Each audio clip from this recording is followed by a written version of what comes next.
চিত্রা নক্ষত্রের পৌরাণিক কাহিনী।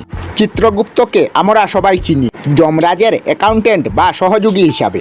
একজন মানুষ যখন মৃত্যুবরণ করে তখন তার আত্মাকে নিয়ে যাওয়া হয় যমরাজের কাছে এবং সেই সময় চিত্রগুপ্ত সেই মানুষের পাপ পুণ্যের খাতাটি যমরাজকে দেখান এবং তার উপর নির্ভর করে সেই আত্মা কোথায় যাবে, স্বর্গে না নরকে। এই হিসাবের খাতার আরেকটি নাম হচ্ছে আকাশিক রেকর্ড। চিত্রা নক্ষত্রের জাতক জাতকীরা মাঝে এই চিত্রগুপ্তের পৌরাণিক কাহিনীর ছায়া পাওয়া যায়। তাদের ইতিহাস এবং পূর্বজন্মের পড়াশোনা নিয়ে আগ্রহ দেখে চিত্রা নক্ষত্রের সিম্বল বা প্রতীক হচ্ছে মুক্তা। আমরা সবাই জানি সমুদ্রের তল থেকে তুলে আনা ঝিনুকের আবরণ ভাঙ্গার পর মুক্তার দেখা মিলে।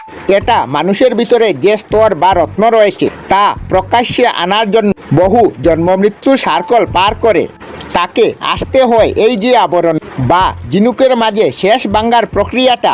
এটা খুব কঠিন একটা প্রসেস। একজন ব্যক্তিকে অনেক পরিবর্তনের মধ্য দিয়ে পথ পাড়ি দিতে হয় নিজের ভিতরের মুক্তটিকে বাইরে উজ্জ্বল করার জন্য। সংস্কৃতে মুক্ত শব্দটির আরেকটি অর্থ আছে স্বাধীন বা ফ্রিডম। তাই আমরা আরেকভাবে বলতে পারি চিত্রা নক্ষত্রের মানুষের সর্বোচ্চ আকাঙ্ক্ষা বা নির্মাণ প্রান্তির দিকে নজর দেয় আর একই সাথে বৈষয়িক দায় দায়িত্ব থেকে নিজেকে ধীরে ধীরে শৃঙ্খল মুক্ত করতে থাকে। আমরা আমাদের চ্যানেলে সব ধরনের ভিডিও আপলোড করি, যেমন ব্লগ, নিউজ, কুকিং ভিডিও, ধার্মিক আলোচনা ইত্যাদি। যদি আপনারা এই ধরনের ভিডিও দেখতে পছন্দ করেন তাহলে এই চ্যানেলটি নিশ্চয়ই সাবস্ক্রাইব করবেন। আমি আপনাদের সাথে বিদায়ক না, আজকের মতো বিদায় নিলাম। আর ভিডিওটি ভালো লাগে লাইক, শেয়ার ও কমেন্ট করবেন।